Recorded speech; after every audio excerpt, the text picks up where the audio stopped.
Hi, my name is Christian Sumido, and I'm the founder of Rawrshak. In this video, we're going to demonstrate how to create a static 3D object meta asset, deploy it as an NFT, and then we're going to view the asset in the Asset Viewer demo game. You can access our alpha release at alpha.rawrshak.io. In this demo, we're going through the workflow of creating a 3D static object asset. First, load a 3D object into Unity, then fix its orientation and size to fit the asset framework. Next, we're going to create a prefab and package it into an asset bundle. We are then going to upload that asset bundle into Arweave, and then we're going to log on to the developer dApp and create a 3D asset. Next, we're going to mint that asset and sell it. And finally, we're going to go back to the Asset Viewer project and view the asset. Here are the requirements. You need a Unity version that's higher than 2020.3. You need a clone of the Rawrshak Asset Viewer demo project available on GitHub. MetaMask and MetaMask Mobile, a Pinata account, an Arweave wallet, and an R-Drive account. All the tutorials will be available at docs.rawrshak.io. And with that, let's get started. This project contains the Rawrshak Unity Tools SDK that will allow you to package an asset. First, we create a model folder, and then we're going to load the 3D object. We're going to drag the model that we'd like to load into the folder, like so. Let that load for a little bit.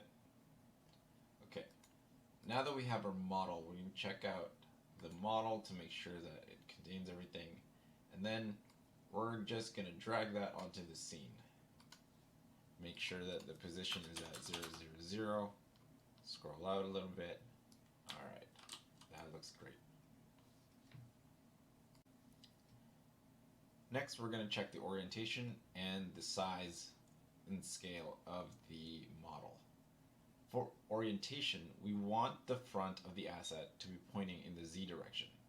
In this case, the car itself is already pointing in the Z direction, as shown here. And so the orientation looks good. So for scale, what we want to do is we want to go into the Rawrshak Tools Sdk, go into Tools, go into Static 3D Object Verifier, go into Prefabs, and determine what shape we want this to be. So there are many different shapes. There's biggest box, medium-sized box, small box, a horizontal X, horizontal Y, and horizontal Z. So in this case, we want to do a horizontal Z. So what we want to do is make sure that this is at 0, 0.5, and 0. And as you can see, the model is significantly bigger than the object bounds. So what we're going to do is we want to scale everything such that it is slightly inside the object bounds. So in this case, we scale it to 0.1, 0.1, 0.1. And in order for us to verify that this asset is indeed inside this object, what we want to do is go inside the object bounds and make sure that this target is pointing to the object. Now, what this target should actually be is the object that contains the mesh renderer for the 3D object. So in this case, it's this default that contains the mesh renderer. So what we want to do is we want to drag that into the target object and then run target load object. Now, as you can see down below, there's an error. It says the target object doesn't have a collider. So what we want to do is we want to go to that default object that contains the mesh renderer, add a box collider, and then call load text object again. Now, as you can see, it turns red. Why is that? The reason why it turns red is because the box collider is intersecting with the object bounds.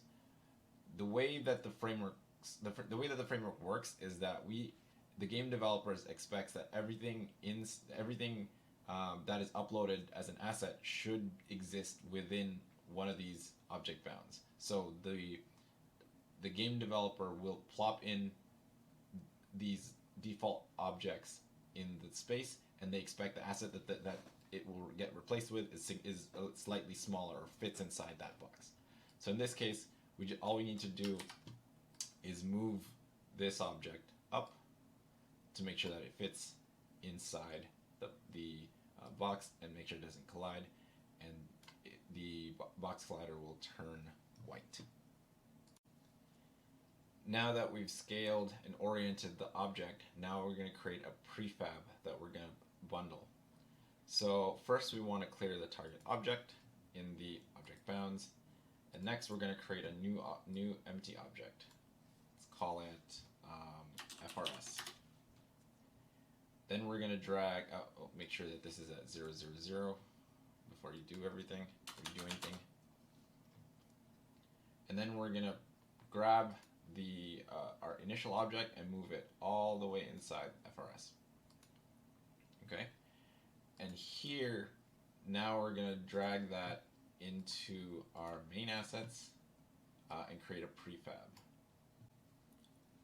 Now that we have a prefab, what we want to do is create the asset bundle. So what we're going to do first is create a new asset bundle, create a new asset bundle, FRS. And now that we made sure that this FRS is inside the asset bundle FRS down here, we want to open up the Rawrshak menu item and click asset bundles. In here, we want to select the platform that we want to build an asset bundles for. So in this case, we're only going to select the Windows, and maybe we select the WebGL, generate that asset bundle, let it generate. And once it's done, you can see the asset bundles in this project. So in this case, we want to select FRS, and here's the information regarding that asset bundle. So what we want to do now is upload this asset bundle that we just created to Arweave, which is a decentralized storage solution. And in order for the asset to be attached to an NFT. So what we're going to do is copy this into here. Okay, so it's right there. And open up Arweave. And what we want to do is we want to just drag that up there so it can be set up for loading.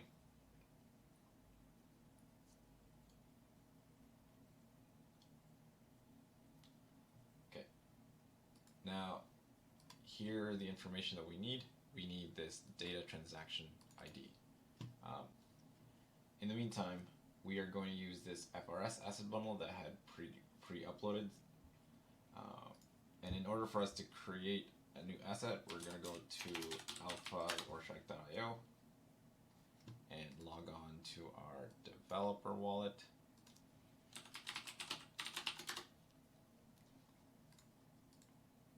Connect.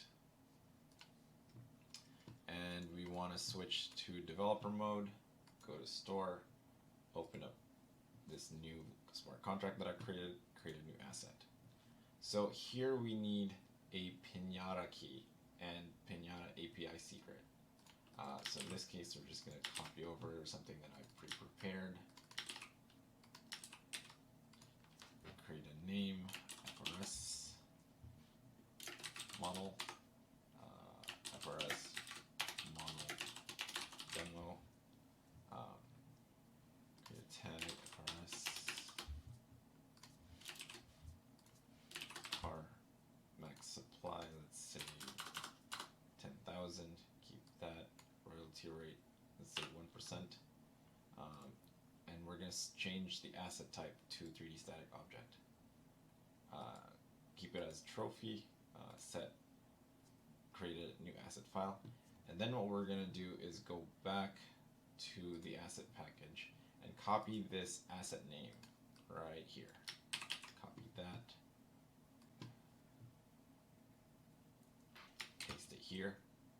Engine we want is Unity. Platforms Windows. Render pipeline is built-in render pipeline. Fidelity, keep it at low. Shape is horizontal Z, and the static object file is, so what we want to do is we're going to get the data transaction ID, copy that, go back here and paste it at the end. So it would look something like that. And then create asset. Okay, now that the IPFS is done, here we can confirm that transaction, confirm, and now the transaction is created. The asset is created. Now we just gotta wait a couple minutes and the asset will show up here. Now, as you can see, the asset wasn't fully able to instantiate. The asset itself has been created and the metadata has been uploaded. The problem is that because IPFS is non-deterministic, the graph isn't able to necessarily pick up those changes, and so the graph doesn't reflect the asset change. So what we're going to do is we're just going to edit that metadata, keep it the way it is, and re-upload it like so. And here we go. The transaction, confirm the transaction, and should wait a couple minutes, and this asset should update. Now that the asset is created, let's go ahead and mint that asset. See, maximum supply of 10,000, so let's mint 10,000. And there we go. That should show up in the inventory in a couple minutes. And now let's just confirm that asset is created and added to our wallet. Okay, now that it's there, now we want to check whether or not that FRS model was actually loaded properly and we can load it in a Unity game. So what we're going to do is we're going to open up the Unity Asset Viewer project and press play. And then we're going to log in using the wallet that we just used to create that asset. So using MetaMask wallet.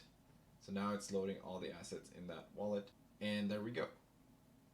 Now we can clearly see that the FRS model that we had uploaded is now a 3D model that can be used in other games.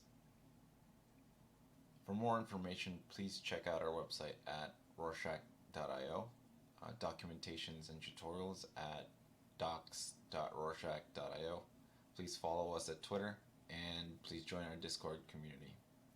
Thank you so much.